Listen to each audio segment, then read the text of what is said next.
Hi, and welcome to NerdyReview. I'm Dr. Professor. And I'm Sir Captain. Today we're going to be bringing you our first video review of Transformers Age of Extinction. Okay, let's get to it, starting with our first pro, Lockdown. Now, he's in our pro list for a reason because he's currently the best villain we have in the Transformers movie franchise. And on top of that, just the whole story and build around him is quite accurate to the Transformers animated TV series. You see, he's a bounty hunter, and when he kills other Transformers or whatever beings he's hunting, he takes something as a trophy or sometimes an item and he applies it to himself, and you see all kinds of cool gadgets and weapons throughout the movie, including his infamous hook. Our first con that we bring to the movie is the bad acting between the characters of Tessa and Shane. Unfortunately, it's a love story in another Michael Bay film, so it really doesn't flow well with the story at all. Ultimately, it was unnecessary, and it didn't bring any spice to the film. It was just kind of awkward and just seemed completely out of place.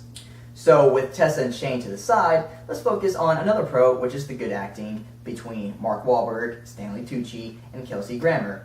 Now, Mark Wahlberg, he played an excellent father who reacted realistically to the situation he is in.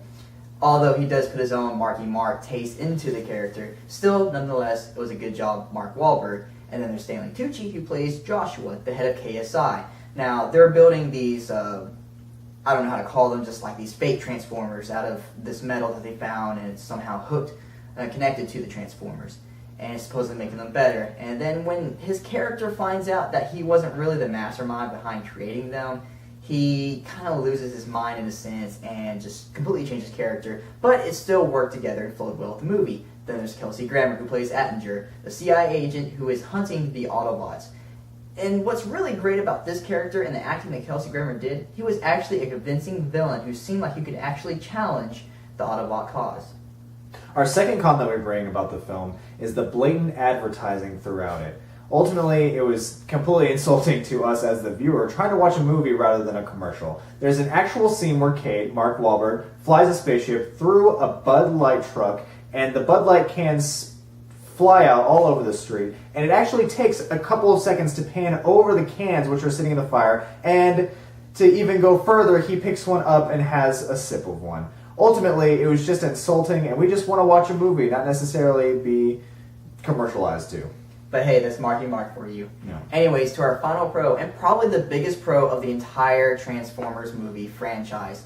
The Transformers, specifically the Autobots, have personalities and emotions. I mean, freaking Optimus Prime is actually a developed character. He reacts in an angry, avenging way when he finds out that they're all being betrayed by the humans. And he's also a father figure to not only the humans, but also the Transformers themselves.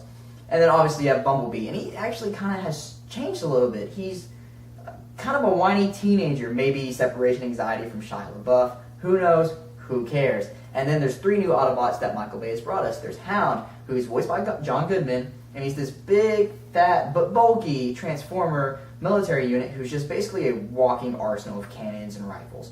Very cool, very sturdy. Then there is Crosshairs, who is this gun-toting, very similar to Hound. However, he's more used the SMGs as like dual pistols. And he has an attitude like he doesn't really care. He's kind of a jerk, but I mean, he has his reasons because the humans have betrayed them. And then there's Drift, who used to be a Decepticon, but he actually changed sides to Autobots. Now, that's not touched in the movie. I wish it were, but it's not. Nonetheless, he's a very intriguing, Asian-esque character. And our final con of the movie is the overall length. It sits at about 2 hours and 45 minutes, and to the normal moviegoer, that's just way too long. Ultimately, there was a lot of really awkward fillers. There was a lot of way too many one-line punches that were supposed to be one-liners. And ultimately, it just made the film seem way too long. It honestly felt like we were running a marathon. And coming from 2 people who love the franchise of the movies, who love Transformers, to say it was too long, that we were losing interest, that's saying quite a lot. Overall, we give this movie a rating of 6.5 out of a 10-point scale. It was a lot of fun, it was really enjoyable, but it could have been done better, especially coming from 2 fans of the Transformers series. And that's our video review of Transformers Age of Extinction. And until next time, stay nerdy.